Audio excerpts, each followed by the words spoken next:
জীবনে সুখ নামক শব্দটা আছে না, সবার কপালে থাকে না। দেখবেন কিছু মেয়ে আছে, তারা অনেক বেশি সাংসারিক, যে ঘরে থাকতে পছন্দ করে, সংসার করতে পছন্দ করে, স্বামী সন্তান নিয়ে একটু বাহিরে ঘুরতে পছন্দ করে। তাদের খুব বেশি চাহিদা বা আবদার থাকে না, জাস্ট স্বল্প স্বল্প কিছু ইচ্ছা আবদার পূরণ করলেই তারা অনেক বেশি খুশি হয়ে যায়।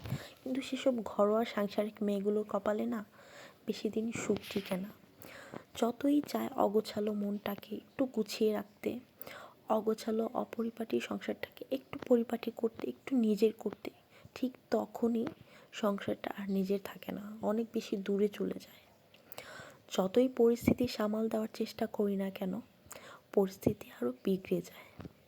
হ্যালো এভরিওয়ান, আসসালামু আলাইকুম। ওয়েলকাম করছি আমার নিউ ডেইলি ব্লগে। তো এখানে আম্মু আজকে পোলাও রান্না করবে, আর আমার অনেক বেশি ক্ষুধা পেয়েছিল, তাই আমি রান্নাবান্না করার আগেই ভাত ছিল, তো আমি একটু গরম ভাত খেয়ে নিয়েছিলাম। সকালবেলা আজকে ভাত রান্না করেছিল, তো আমার কলিজা বোনা দিয়ে গরম ভাত খেতে খুবই ভালো লাগে। তো কলিজা বোনাটা যেহেতু আগে হয়ে গিয়েছে, আমি ভাত দিয়ে আগে কলিজা বোনা দিয়ে খেয়ে ফেলেছিলাম।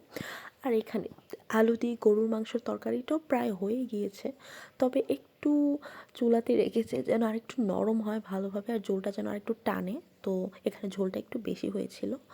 আর এদিক দিয়ে যেহেতু এখনও পোলাওটা হয়নি, সেজন্য এই পাশে গরুর মাংসটা বসিয়ে রেখেছে, যে এক সাইডে পোলাওটা হতে হতে গরুর মাংসের আলুগুলো একটু ভালো করে সেদ্ধ হোক, তাহলে তরকারির কালারটা আর একটু সুন্দর হবে।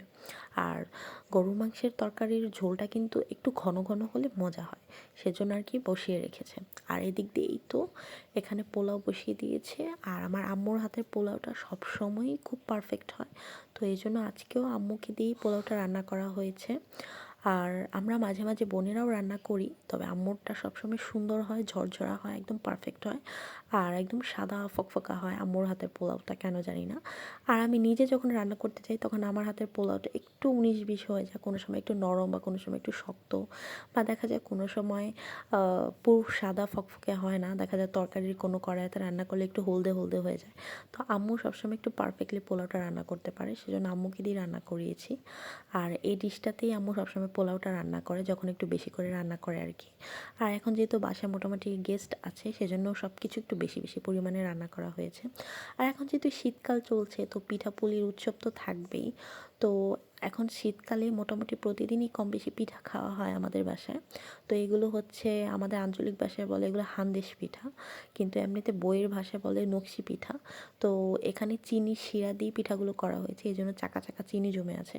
আর এখানে এটা কি পিঠা আমি সঠিক জানি না, এটা পাশের বাড়ির একটা আন্টি এসে দিয়ে গিয়েছিল। তো এই পিঠাটা খুব ভালো লেগেছিল, অনেকটা পাকন পিঠার মতো খেতে। এটা মেবি ডাল দিয়েই করা হয়, যার জন্য পাকন পিঠার মতো লেগেছে, আর একটু নরম, খুবই মজা।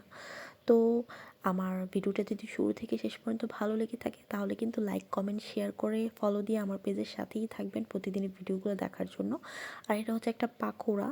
তো সন্ধ্যাবেলা একটু মুচমুচে গরম নাস্তা খেতে ইচ্ছে করছিল, তাই একটু ভাজা পোড়া খেয়েছিলাম। তো আজ এই পর্যন্তই। ভিডিওটি ভালো লেগে থাকলে অবশ্যই লাইক কমেন্ট শেয়ার করবেন। আল্লাহ হাফিজ।